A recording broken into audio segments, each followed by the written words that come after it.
Yanis, can I start with you very, very quickly?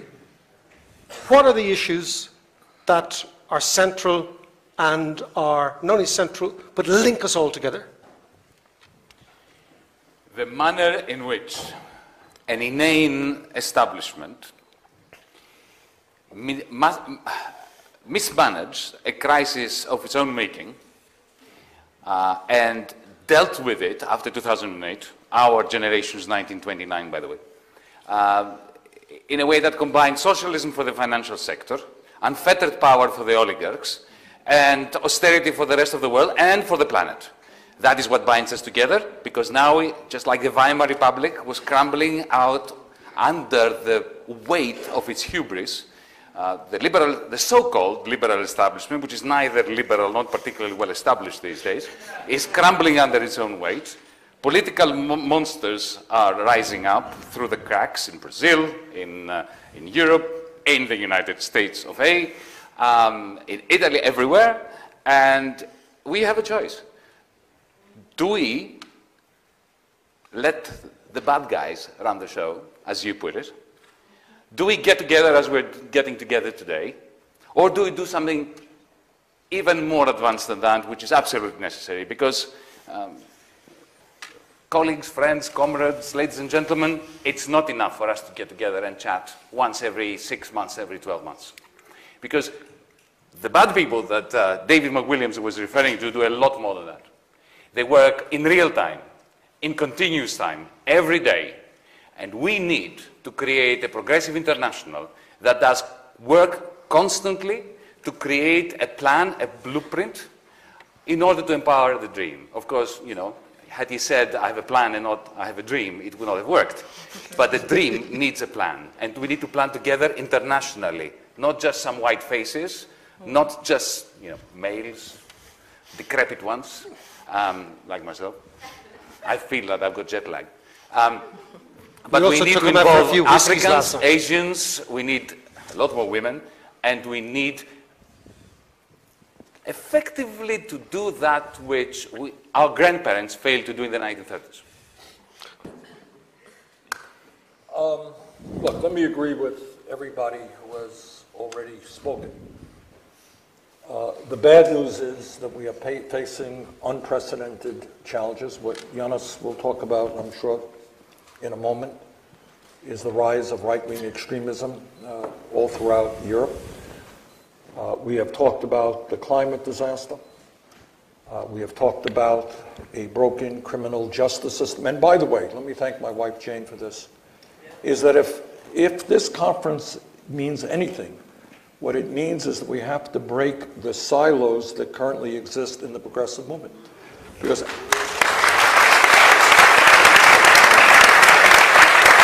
every issue that we have talked about is related to every other issue. When we talk about, as Jeff just mentioned, literally the top 1% in this globe owning more wealth than the bottom 90%, that's just not wealth, that's power.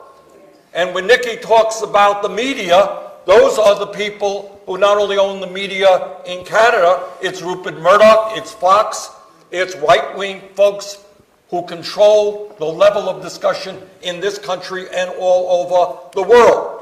It is the fossil fuel industry who worries more about their short-term profits than they worry about the future of this planet. It is the prison industrial complex. It is the military industrial complex.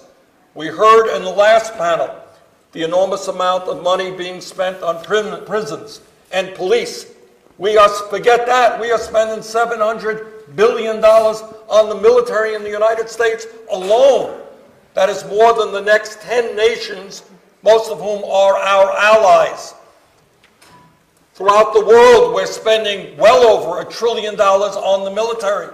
Think what that could do to alleviate poverty in this world, to provide the quality of education. So in fact, to do what all of us know we can do, and that is that we have the technology now to transform our energy system away from fossil fuel. And by the way, when we do that, we create millions of good jobs in this country and around the world. Last point that I want to make, and I'm sure Yanis, who comes in a sense from where the real battles, many of the battles are taking place now, and that is the growth of authoritarianism. What all of us have got to do, I mean, we've all talked about the need to get out of our classrooms and to get into the battle, to go into the areas where the people are. But please understand this, in my view, maybe I speak only for myself, Trump became president of the United States because there is a massive amount of pain in this country, which is not seen on television, which many of my Democratic colleagues do not know and do not talk about. The life expectancy in the United States of America has declined for the third straight year. And often that is taking place in rural areas where people have no income, no jobs, no education, no hope for their kids. So we have got to reach out to all of our brothers and sisters, black and white and Latino and Native American and Asian American, and come up with that agenda that speaks for all of us, not just the 1%. Ladies and gentlemen, in the capable hands of Yanis, I leave you. Thank you very much indeed. Thank you very much.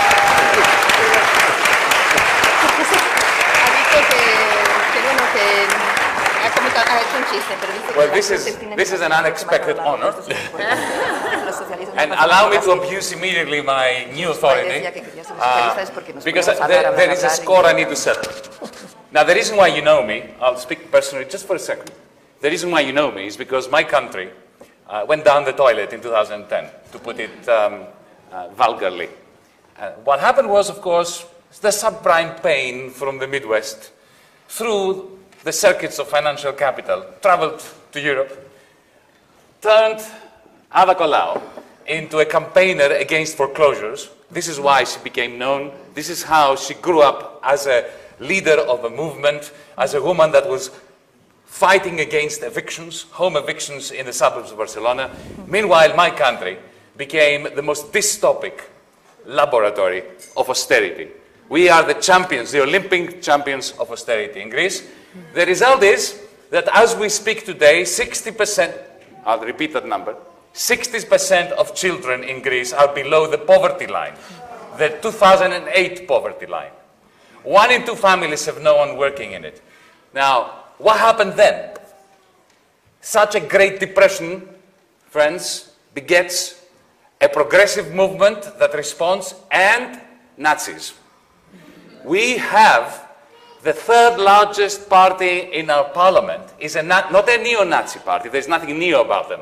They do Sieg Heils, they have Hitler. Yeah? At the same time, our progressive movement won the election in 2015, and this is why you know. And here is how I'm going to settle my score here at this very moment. Immediately, a certain senator from Vermont wrote a brilliant letter, you remember that, right? To the managing director of the International Monetary Fund, Christine Lagarde, and shared a piece of his mind with her regarding the crime against logic, not just humanity, that the IMF and other institutions, creditor institutions, were. Effectively, we are the Puerto Rico of Europe. And it's not my saying, this was what the finance minister of Germany said to your own finance minister, Jacques Ellul, when Jacques Ellul just very mildly complained about the treatment of Greece by Germany, the German government, but not by Germany, and Wolfgang Schäuble said, would you trade Puerto Rico for Greece?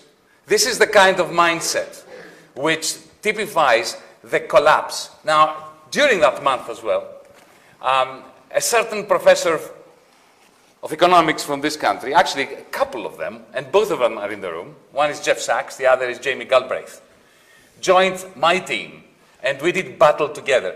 The reason why I'm saying that is because interconnectedness, as Bernie was saying, is at the heart both of the Nazi movement and the establishment, the two faces of authoritarianism. Because Mr. Valls, who's going to be competing against ABBA, is one of the faces of authoritarianism. Macron, Merkel are the same face.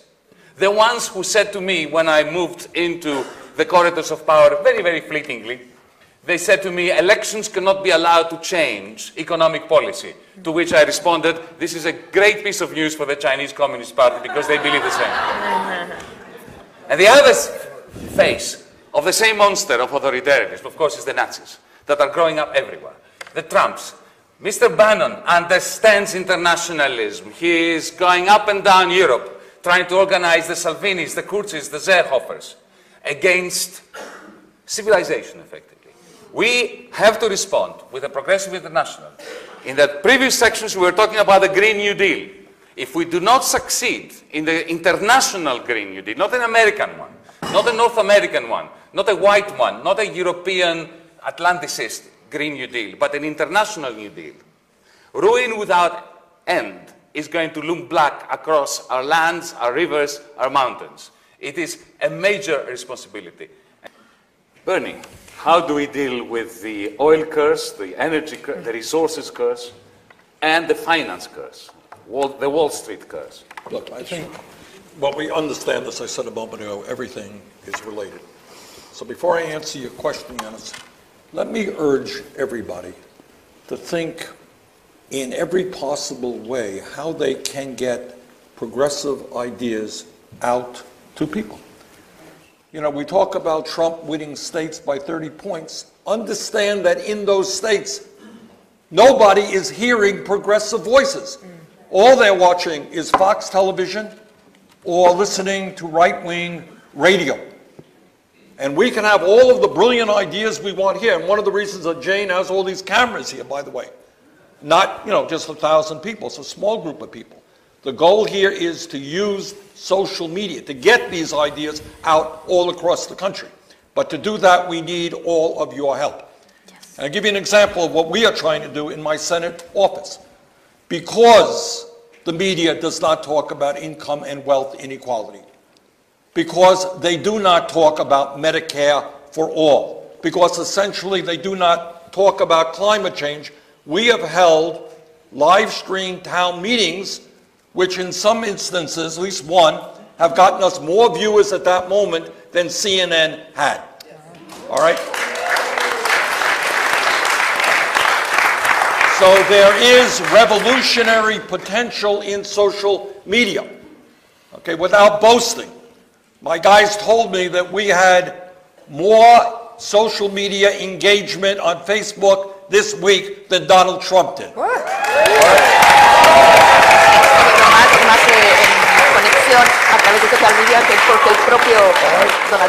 So, please, before we even get into the specifics of whether it is racism or climate change or whatever it may be, it's not good enough to talk to each other. Get that word out to people who have not heard these ideas. All right. To answer Yanis's question, I believe that the progressive movement is going to have to do something which for some people, some of our friends, is uncomfortable. Everybody here is righteous about talking about racism and sexism and homophobia and religious bigotry, and God only knows that we need to stand up and fight on all of those issues. But you know what else we have to stand up and fight on, which too few of us are now doing? And that is the greed and recklessness of Wall Street. All right? You're not going to see too much of that on CBS. But you got a half a dozen, Jeff, correct me if I'm wrong, a half a dozen major financial institutions that have assets of what, 60% of the GDP of America. These people have incredible power. They run Greece. They run countries all over the world. We have to deal with the fact that 3 people in America own more wealth than the bottom half of our country. And as Jeff kind of implied, they're nice people. Many of them are pro-choice. Many of them have gay friends or gay staff members. It's true. Yet they run the world and their greed is destroying this world. And we have got to be vigorous in standing up to them. I think the issue, what we have going for us, and where I feel very positive about, is that when you explain issues to people, when you ask people, are you happy with giving tax breaks for billionaires? You know what people say? No, they should pay more in taxes. Do you believe in Medicare for all? Yes. Do you believe we should deal with climate change? Yes. Do you need criminal justice reform? Yes. Immigration reform. You got a president demonizing immigrants. Overwhelming majority of the people in this country believe in comprehensive immigration reform. People do not believe in tax breaks for billionaires and cutting Social Security, Medicare, and Medicaid, which is exactly what the Republican leadership believes. So the question that we have got to ask ourselves, how does it happen that when people agree with us on virtually all of the issues, strongly disagree with Republicans on the issues, how do they do so well politically? And some of that has to do with an issue we've got to deal with, and I want to hear our European friends talk about it.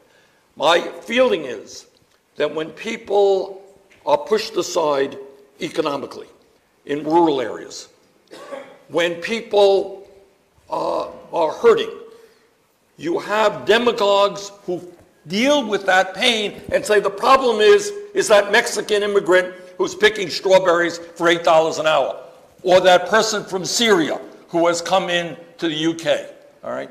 So you take that anger and frustration and hurt that people are feeling and you turn them against people who are in worse shape than you are, all right?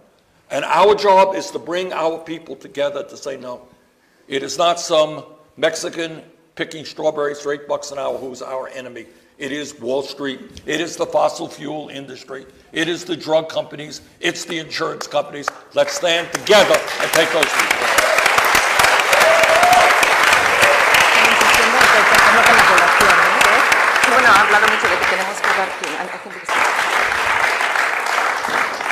Well, at this stage, it is incumbent upon me to call to the stage Jane Sanders, Dave Driscoll, and Renata Villa, representing the Sanders Institute and DiEM25, because what we're now going to reveal to you is that this gathering was not meant to end this weekend.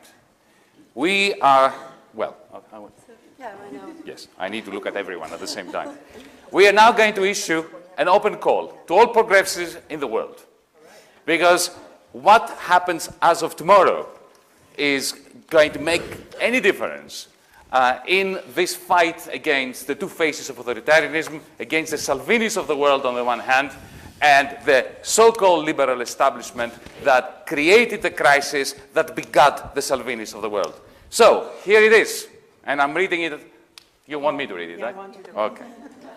We wrote it together. There is a global war being waged against workers, against our environment, against democracy, against decency. A network of right-wing factions is collaborating across borders to erode human rights, to silence dissent, to promote intolerance. Not since the 1930s has humanity faced such an existentialist threat. To defeat them, we cannot simply go back to the failed status quo of the last few decades.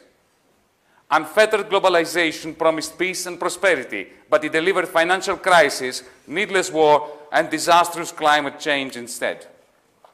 The time has come for progressives to form a grassroots movement for global justice, to mobilize workers, women, the disenfranchised, all around the world, behind a shared vision of democracy, prosperity, sustainability, and solidarity, especially for the young generation. Yes. They are on board. Those are my friends. Our Progressive International will reach out to communities in every corner of the world to help build our shared vision. Our Progressive International will stand by people who are already fighting to end inequality, exploitation, discrimination, and environmental degradation. Our Progressive International will reclaim our communities, our cities, our countries, and our planet with a bold international New Deal, Green New Deal, that we will work together to deliver. It is time for progressives of the world to unite. Today, on behalf of DiEM25 and the Sanders Institute, we issue a call to action to create a global network of individuals and organizations that will fight together for dignity, peace, prosperity, and the future of our planet. Join us. Join the Progressive International by visiting this page. Well, we can't see it. Bring it down, someone. It's progressiveinternational.something. There it is. .org. Progressive-international.org. You can become members. You can register as organizations, political movements, political parties, because we have to get down to work in real time, not simply meet once every 6 months, every 12 months. So, progressive-international.org. Join. We need you. We have to start because we inherited this mess. We need to build the future together. And as a Greek who has every right to barge in and give advice to Bernie Sanders, let me convey a message from all of us in Europe, for all those comrades of yours that are now struggling to reclaim our Europe, our cities, our world, our environment. We need Bernie Sanders to run for president.